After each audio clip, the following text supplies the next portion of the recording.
What's up, y'all? We are back with another episode, Beyond the Dark Side. Today, I got my mama with me. Very, very special episode, man. It's, it's the reason. It's the reason I am who I am.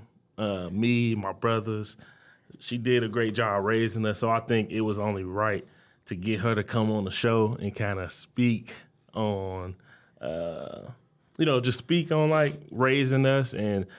Again, kind of give some insight to parents who's like raising elite athletes. Me and my brother, we played different sports growing up, but how to like conflict and schedules and timing and things like that. Wow, she was working. She was working. She did a lot of work. Like she did everything. Whatever we needed, we had it. And she put that work in. So I wanted to bring her on the show to kind of give y'all the insight. Y'all parents, moms, single moms, parents in general, just kind of get it from a parent that's done it, right? Like she raised me to be who I am, and I'm grateful for that. And I'm sure my brothers can say the same. So let's welcome Miss Coleman. Hey everyone. I just want to go right in, Ma. Go right in with the first question. Okay. Like, this thing, I kind of see it with kids, being with around all the kids I be around. Mm-hmm. What behaviors and habits did you have to instill early in us to kind of set us up for where we at in life? Like, set us up as adults. Like, what habits was things that you was like, all right, I got to make sure we do this every day, practice these habits every day, while we was kids? Like, what was something that you kind of went over every single day when we was young? So number one is respecting your parents. Yeah.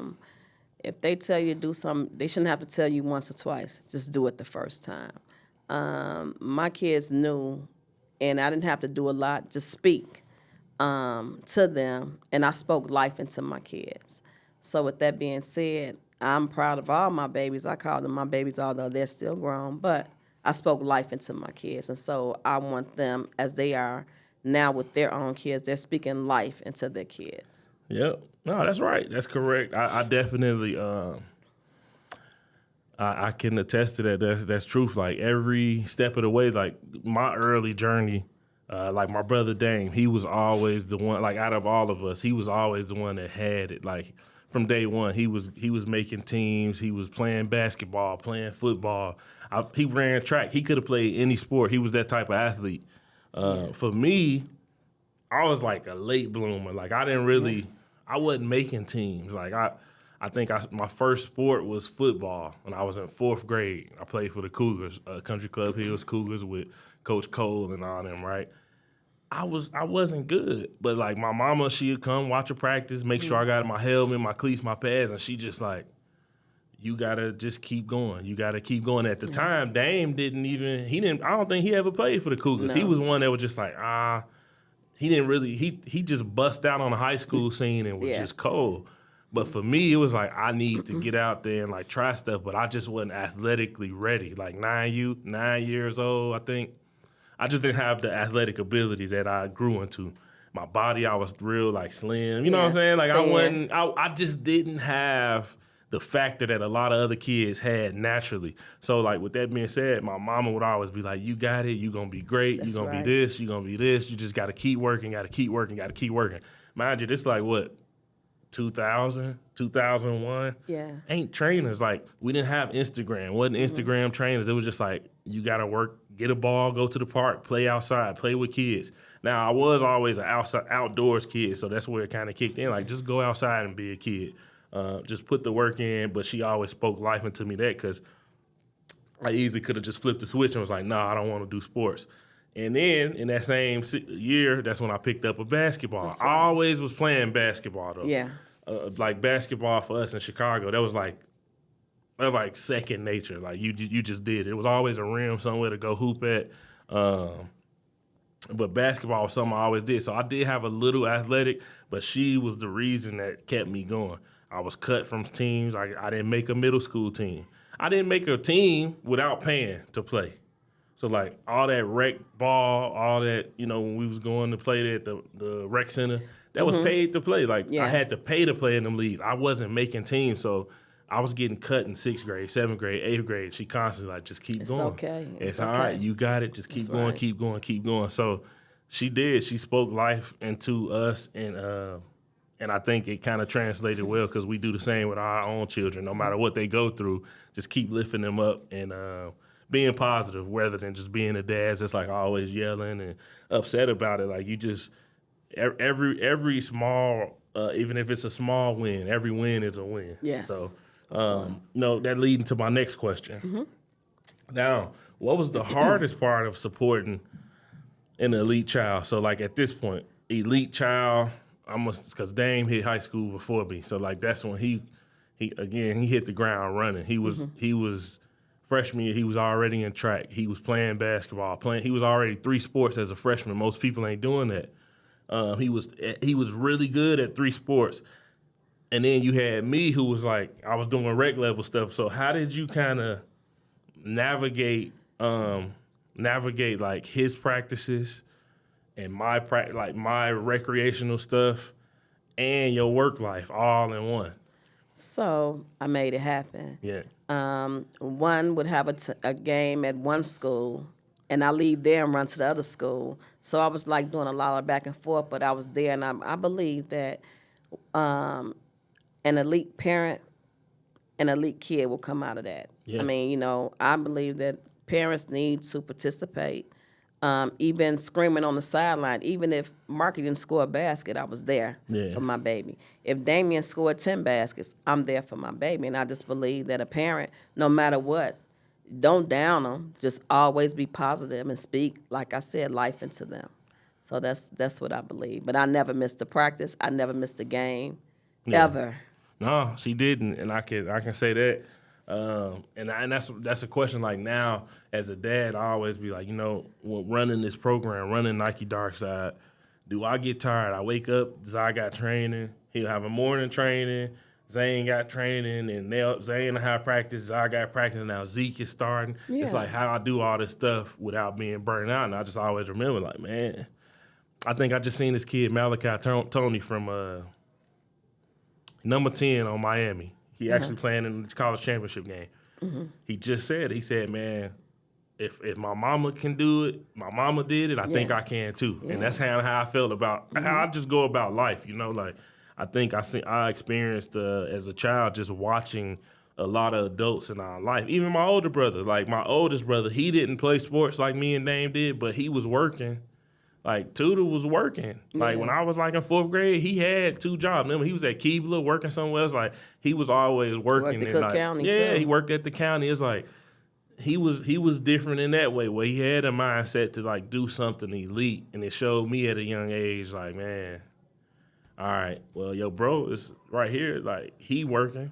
He doing these things. He ain't just sitting around like, well, you got to be doing something too. And then they come home and push me. Like me and Tudor had conversations like, hey, what you working on? Hey, I know you got cut from the team, but you just going to let them just cut you or what? Like them type of talks. Obviously, Dame was like the most influential when it came to me with sports and like getting cut because those same coaches that cut me coached him. Yeah. So it was like, it was a little different. But for him, he's like, yo, this is how you got to do it.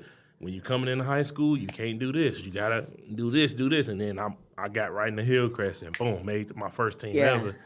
And I was like, man, JB and them was already on the team. So like when I made Hillcrest the A team, it was like, all right, I can be an athlete. And all the stuff you said about, just building confidence, keeping your head up, and constantly just trying to be great, be better. You got it.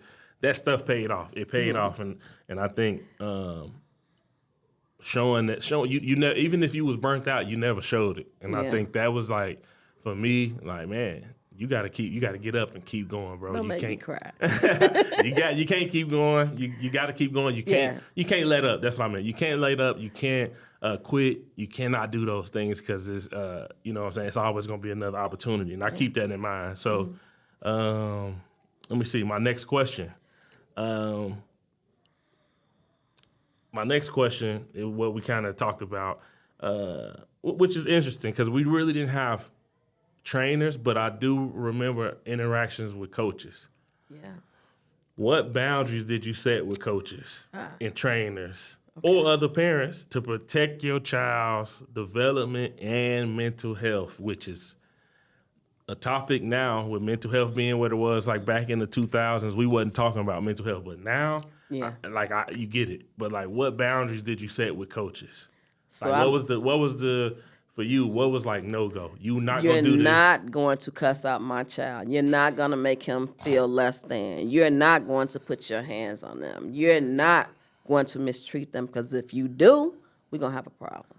Yeah, That's it. I'm not, there's no, you can't even force me to let you talk to my child any kind of way. That's not going to happen. Yeah, and I can say that I was at a practice, AAU practice. I remember, and I know JB. He remember Marty. We was doing a practice at Julian High School. That's right.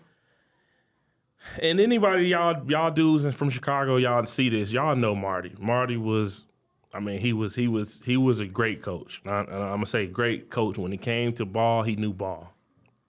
But Marty was a personality that only a few, even parents, like a few parents, like, cool, my boy need this, but just not mine. And then truthfully, like, my mama, she wasn't going, but my dad too, he wasn't going either. No. Like for that type of stuff. Oh, no, like, no. You know, it just, my family, like we come from a family like that the disrespect, some of the things that, and Marty, may he rest in peace, he did pass away years ago, but like he was cutthroat. And again, that's Chicago basketball, right? You go to the city, you play, it's cutthroat ball. Like, but the way he was, you know, some of them kids like Mac and all them, like, man, you hear the way he talked to them. And I'm from a place where I'm coming from Hillcrest, so like you already think, oh, this dude think he better than us. He come from this school, so I don't know if it was a test to me, which I was okay with, but he did it at the wrong time. My mama was in the gym, I saw about her doing, I'm like, oh man, Marty about to crash out, but he crashing out at the wrong time. And it wasn't directly at me, but it was while I was on the court, and it was just a no-go. And that's why also in my program, like, you know, we find coaches that can kind of be able to speak the language to kids. I always say, like, a man that's frustrated and he don't know how to coach a kid, say, hey, what's a post route? What's this? Hey, what's cover three? And if your coach getting frustrated at that and can't explain what a cover three or a post route is, or return route, or any of these things, what's a 4-3? What's a 3-4? What's the difference? And he just start, why the F you don't know that? You should know this shit. You should blah, blah, blah, blah. That ain't no coach. He don't know ball. Right. Marty knew ball, but his attitude, the minute you effort, missing layups, and your body language was bad. Because at first I'm like, body language? What is he talking about? Like, it was things like that what made him crash out. But again, he crashed at the wrong time, and that's what it was. So I think that's right. Like, that's for me. My kids done been trained by other trainers, other coaches, and I draw the line with how you talk to them. Because they are. If you want respect, you gotta. You want it. You gotta give it. You gotta give it. No matter what age they are. And that's we don't. That's something we're not negotiating with. And my wife, she's not going for that either. So, my last question, Ma, I got one more question for you. Okay. If you can go back and change one thing about our journey, meaning like your boys' journey, what would it be and why? If you can change one thing about our journey, what would it be and why? So I come from an athletic family as well. Yeah. And I think you guys did good. One thing I would change is my oldest son, Vincent, Toot, as we call him. He told me he was going out to practice, for Hillcrest. Yeah. Well, in practice, he was jogging and ran right off the field and ran right home and said, no, I'm not going to do that.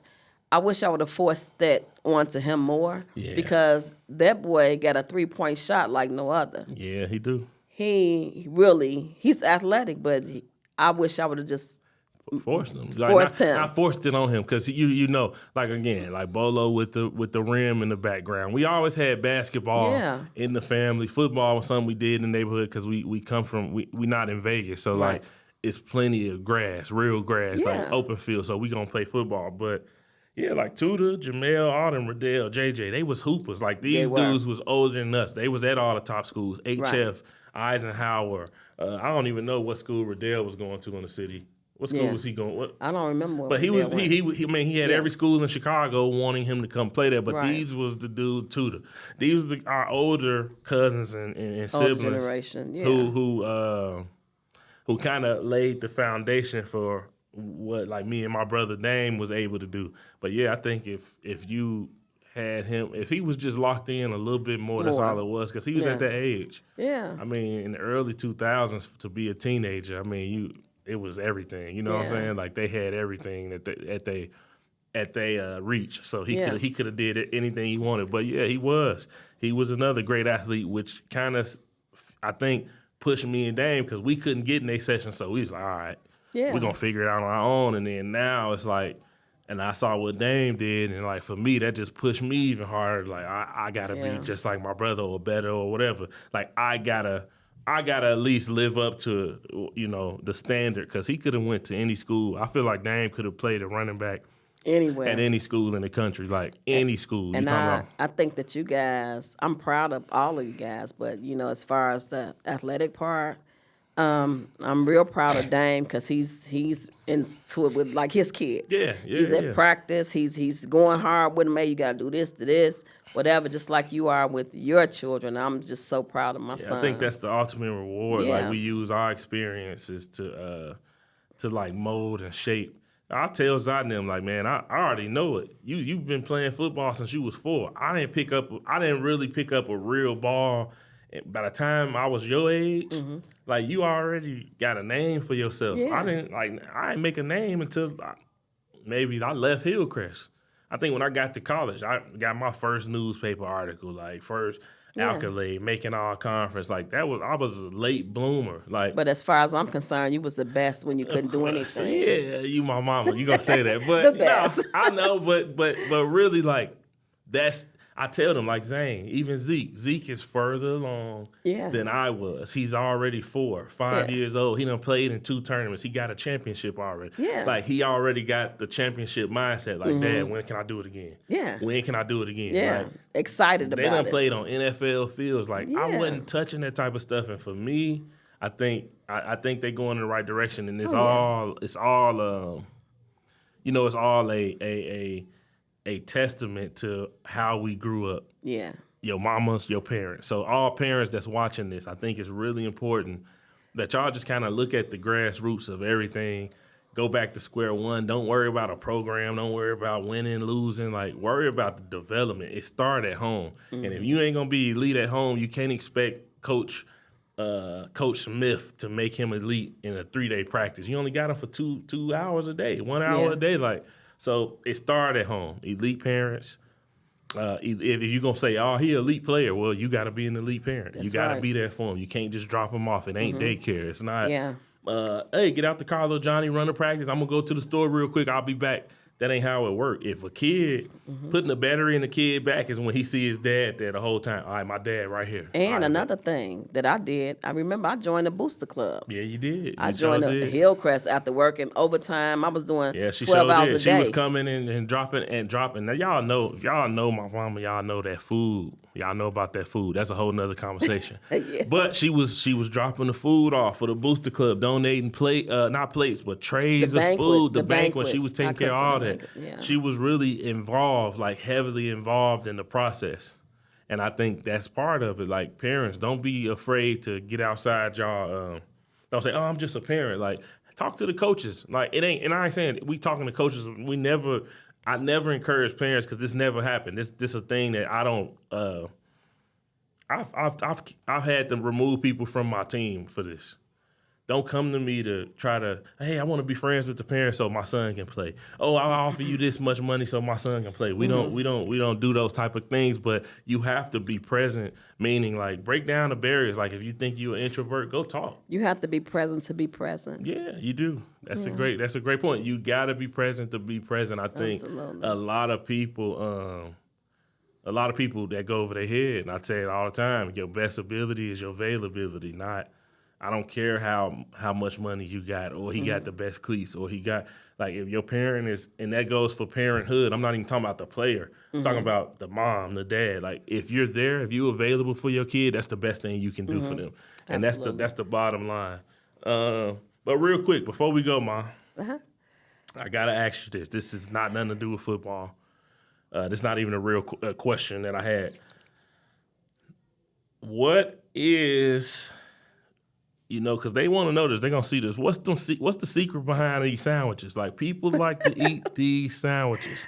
What's up with that? You ain't gotta tell me your recipe because you ain't gotta do that. You ain't gotta give it out, get a sauce out. But if you got one word, what's the word? These sandwiches, y'all. If y'all watching this, y'all gotta check her sandwiches out. I don't know. Tap in. What's your IG? Simply Satisfying Cuisine. We gonna tag it in this video. Look her up, man, because I'm telling you, she got the whole Dark Side family network, people that ain't even part of our team at that championship game. When you had them out, when you brought them out, Yeah, it was people that ain't part of Dark Side wanting these sandwiches. So, like, what's the one word? What's in these sandwiches? How do you make it? I put love in it. There we go. Love. It's on love. There we go. We're going to end it with that, man. That's perfect. Thank you, Ma. I appreciate welcome, you for baby. coming on the show. This was amazing to have you here. And we are out. All right. I'll see y'all next time. We out. Yeah. That was good. Yeah.